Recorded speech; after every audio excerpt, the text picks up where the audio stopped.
like on the one hand, you don't really consider Fear Factory as like the atypical nu metal band in the same way you would look at somebody like, I don't know, whatever, Flaw or Union Underground or whatever. But it's like you guys sort of set this kind of weird precedent. We toured with Union Underground and Kitty.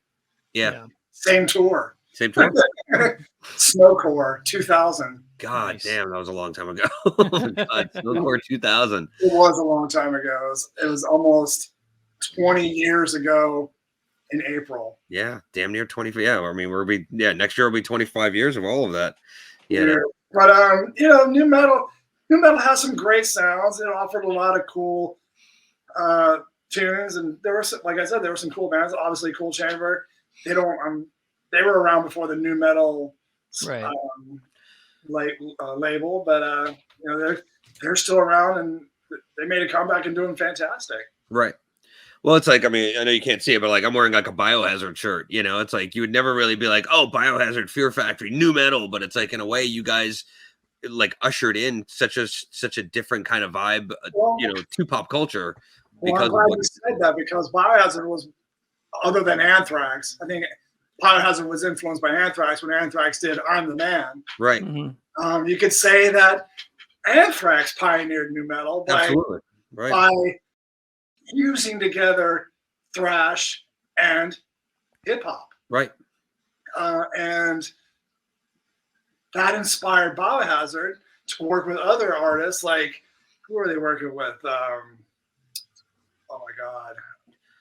I mean, they were touring with House of Pain, Onyx. You know. They were like connected with Onyx in a way. Yep. Maybe it was that soundtrack they were a part of. But I remember when we did that tour with Biohazard in 1993, and it was Fear Factory, Sick of It All, in Biohazard. Oof. And Biohazard was already, at that point, experimenting with hip hop beats in their music. Right. I remember I saw them tour with Onyx a few times too, and it's like, and that was always the weird thing where you'd be like, you know, just that kind of crossover was very not so much unheard of, but just like very, like people would just be like, wait, what? Like same thing, Anthrax, Public Enemy, and Primus, you know, like no one, that was never a tour that anybody would think to themselves like, oh no, that tour makes absolute sense, you know. But it broke down the walls. Saying that tour with Public Enemy, that would have been sick. Right. Fortunately, a little bit before my time, slightly before my time with them. But I mean, but that was, again, that's like when you'd have, you know, Korn, Biohazard, and House of Pain, you know, it's like, or, you know, House of Pain. You know, so it's like when you had those kinds of crossover tours, it just introduced everybody to everything. And it just kind of blew up there. Yeah. And that's, I guess that's how nu metal was born, really.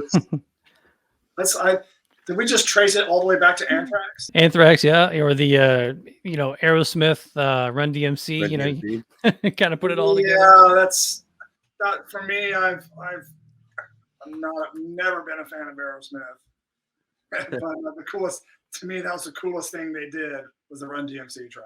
Well, I mean, that's kind of it, I think, because like when you listen to stuff like Obsolete and whatnot, you know, you can hear the DJ scratching and stuff like that in the background. And I mean, I think that gave a lot of people that sort of like green light to be like, oh, so this is okay, you know. So I think and the DJ from Swollen Members did that scratching on it. Who did it? I'm sorry. The DJ from the Canadian hip hop group Swollen Members. Yeah. The one who did the scratching on it, and he used the Van Halen 1 record to do it. You know, we were talking earlier before we started recording about you know, touring with some of those early Ozzfests with like Slipknot and whatnot. What was your kind of first take on Slipknot when you started seeing them kind of coming out of nowhere? Oh my God. When they first were touring together, it was such a mess.